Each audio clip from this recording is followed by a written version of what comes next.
You're teaching your class a lesson, you've assigned a writing assignment, and you'd love to be able to show one of your students' screen on your projector. In other words, you'd like to get that student's Chromebook projected up in front of the whole class. Now, there's ways that you can do that through these fancy paid software applications or maybe even some adapters, but I'm going to show you how any one of you can do this for free, and it's included in Google. We're pushing this app out to all the Chromebooks, and all you have to do is install this app for yourself on your computer.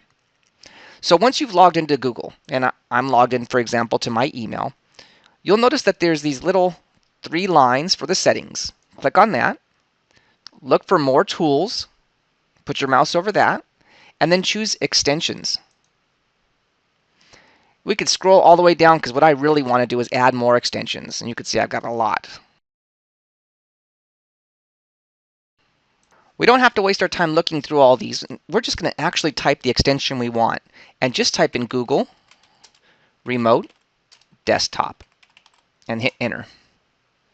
Now you'll see I have already got that, but if you didn't have it already, you'd click on Add to Chrome. And then once you've added it to Chrome, let's go ahead and close and pretend like we're starting back. After you install the app, in order to launch it, you can click on your shortcut to your apps. And if you don't have that shortcut showing up, you can right-click in this little gray area, and then down here it says Show Apps Shortcut. You see how I just hid mine and Show Apps Shortcut. And then now I can see all the apps that I've installed. We're looking for Chrome Remote Desktop.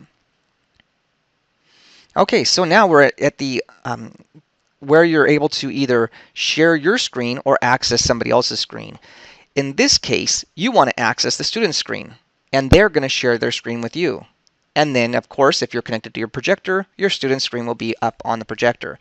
So I'm going to click the word access, and it's going to ask for an access code. This will prevent students from hijacking your projector, which we've seen in other techniques.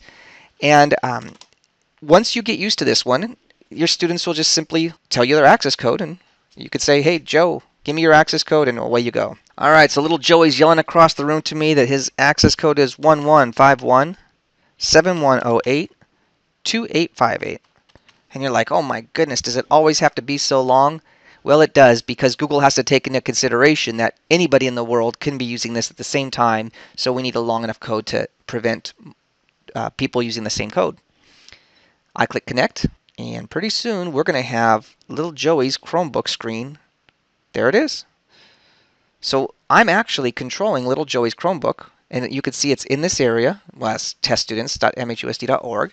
So I'm going to go ahead and maximize it. I can even control Joey's computer like this. I can minimize this window, and then I can go back to what Joey was working on. So you can see I'm actually controlling Joey's screen.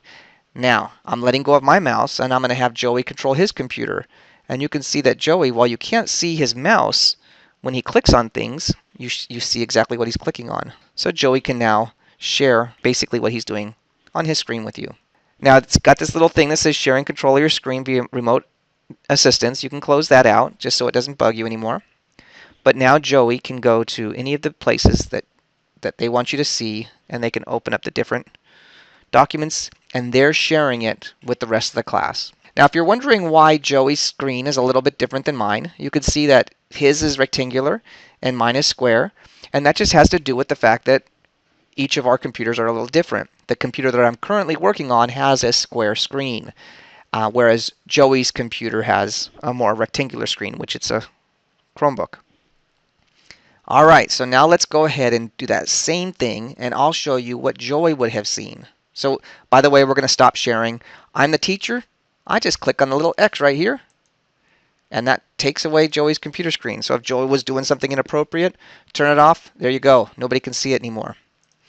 All right, let's go ahead and look at what Joey would have seen on his side. When it comes to Chromebooks, it's a little different way to get to apps. You just simply click on the little launcher.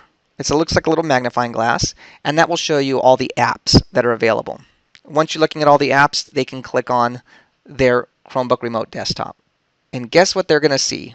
Exactly what you saw before. So they're going to, instead of clicking Access, they're going to click Share. And it simply gives them an access code. So it's not hard at all. So with just a few clicks, the students get the access code, You then receive that access code by typing it in, and you are now looking at your student's Chromebook on the projector.